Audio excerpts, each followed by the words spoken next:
that made headlines during the week.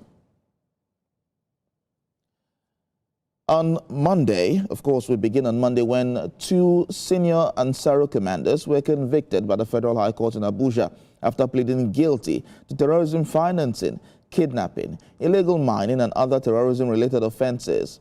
Two suspected Ansaro commanders, Mahmoud Usman, also known as Mahmoud Al-Nigeri, and Abubakar Abba, also known as Abu Bara, pleaded guilty to a 32-count charge bordering on terrorism financing, kidnapping for ransom, illegal mining, fabrication of improvised explosive devices, and other terrorism-related offenses.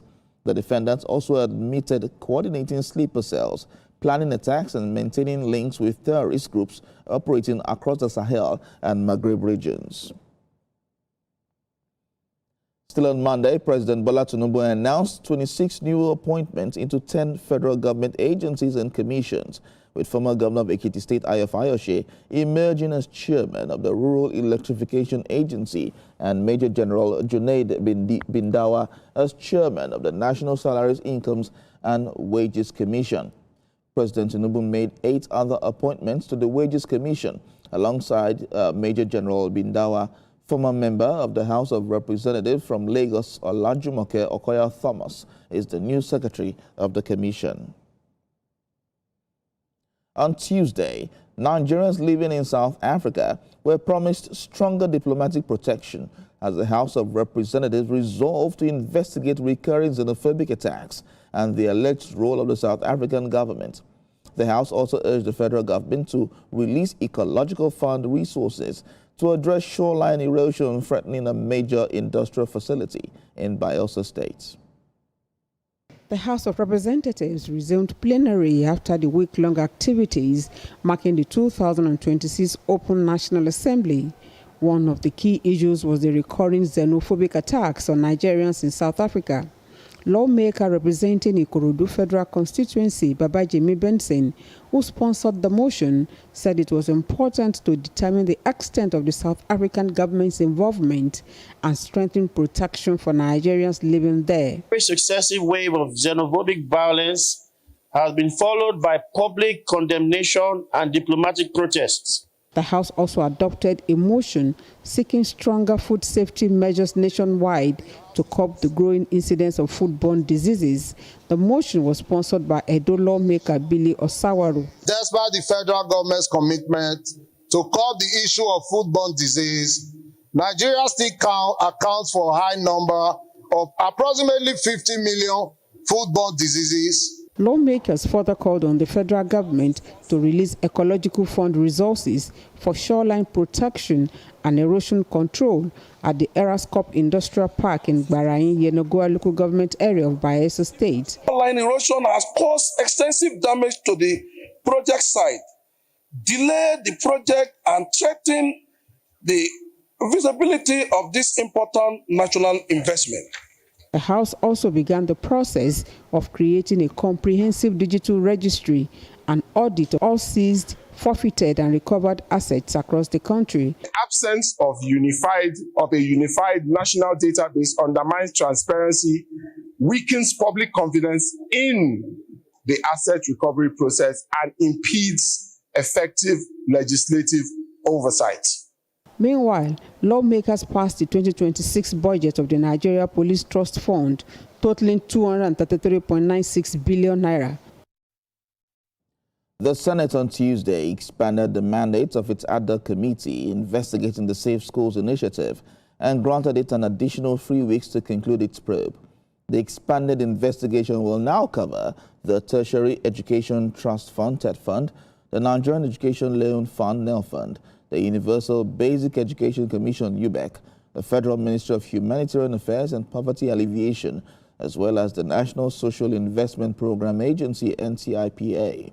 Chairman of the committee, Senator Orji Uzo-Kalu, told lawmakers that preliminary findings revealed strong links between the Safe Schools initiative and the funding, implementation, and oversight responsibilities of these institutions, making a broader investigation necessary.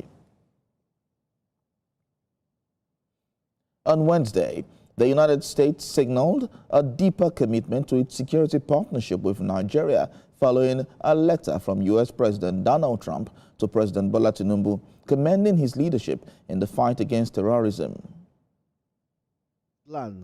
It is a diplomatic letter, but beneath the words lies a strong message about the future of U.S.-Nigeria relations.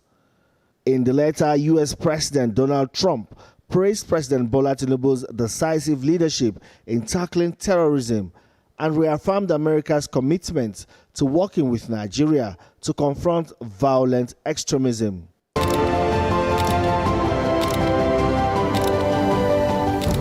For decades, Nigeria and the United States have partnered on security issues, particularly in the fight against Boko Haram and other terrorist groups. That cooperation has largely centered on intelligence sharing, military training, logistics support, and humanitarian assistance. However, recent engagements have elevated the relationship to a broader strategic partnership. Last year, both countries established the U.S.-Nigeria Joint Working Group, co-chaired by their national security advisors, to strengthen cooperation on intelligence, counter-terrorism operations, defense, and capacity building. President Trump's latest letter is widely seen as a reaffirmation of that commitment and an indication that Washington views Nigeria as a critical partner in addressing terrorism, not only within its borders, but across the Lake Chad Basin and the wider West African region. For Nigeria, the message represents international recognition of its ongoing security efforts and reinforces the country's strategic importance in regional stability. As both nations deepen cooperation, attention will now shift from diplomatic commitments to measurable outcomes in improving security and weakening terrorist networks. Still on Wednesday, Governor of Rivers State, Siminalayi Fubara, reaffirmed his support for President Bola Tinubu's second-term bid. The governor also declared support for the APC governorship candidate during a groundbreaking ceremony in Port Harcourt. Months of political tension in Rivers State and the outcome of the APC governorship primary had fueled speculation over Governor Siminalayi Fubara's stance ahead of the 2027 elections. But the governor has again addressed the uncertainty, reaffirming his support to the president's campaign platform in the state, the Rainbow Coalition. He also pledged to work for the victory of the APC governorship candidate despite stepping down from the party's primary. President Ahmed Bola Tinubu is our president and is the one we are supporting. Okechinda is the governorship candidate that I am supporting, and anybody who believes in me will support. Governor Fubara sent a strong message to his supporters to put politics aside, embrace peace, and support genuine reconciliation. We need to move forward. The time of war is over. It's time of peace. And this peace is taking us to another level. I am not party to anything that will bring any form of disunity in this state. I've done what I need to do. For now, we're moving forward. The Medical Industries Project, a public-private partnership, is expected to boost healthcare delivery, pharmaceutical production, industrialization, and economic growth in the state. Governor Fubara charged investors to meet project timelines and deliver the first phase within 3 months. On Thursday, 3 defendants arraigned by the federal government before Justice Salem Ibrahim of the Federal High Court Abuja were sentenced to life imprisonment for concealing information about the masterminds of the REA kidnapping in Oyo State. They also pleaded guilty for being members of Darussalam, an affiliate of Ansaru, a proscribed terrorist organization. The first and the third defendants, Abdulrazak Umar and Shamsuddin Adamu, pleaded guilty to providing training, instructions, and inciting members of their WhatsApp group titled "The Oneness of Allah is a Foundation of Peace" to commit acts of terrorism.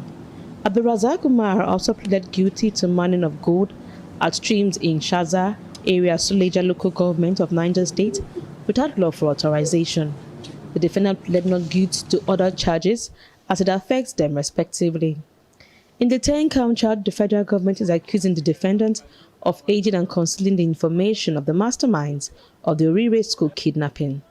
They are also accused of being members of Darussalam, an affiliate of Ansaru, a proscribed terrorist group in Nigeria. The defendant is also being charged with providing trainings and instructions of terrorists via their WhatsApp group titled "The Oneness of Allah is the Foundation of Peace." Following the admission of guilt, the lead counsel of the defendant, A.A. Shetima, pleaded passionately with the judge to be lenient with his client. He told Justice Ibrahim that they were first-time offenders with aged parents and wives and children who depend on them for means of livelihood, adding that they did not participate in the abduction of the school children but only concealed information. His plea for leniency was, however, countered by the Director of Public Prosecution of the Federation, Rotimi Oyedipo, Senior Advocate of Nigeria, who argued that the abduction would have been prevented if they had volunteered information before the crime was committed.